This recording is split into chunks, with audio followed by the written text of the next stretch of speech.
estem preocupats, com també suposem que també ho està el govern, doncs amb aquest creixement, aquesta espiral constant de creixement de fets delictius.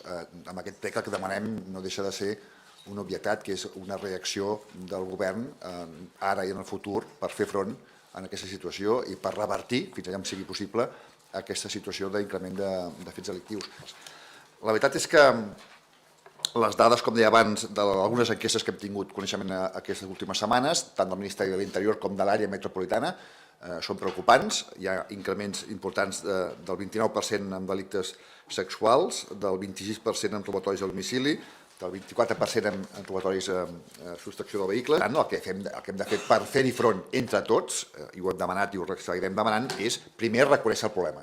Un cop reconeixes el problema, estàs en condicions de posar-hi remei, de rectificar amb allò que sigui rectificable i d'intensificar les energies i els recursos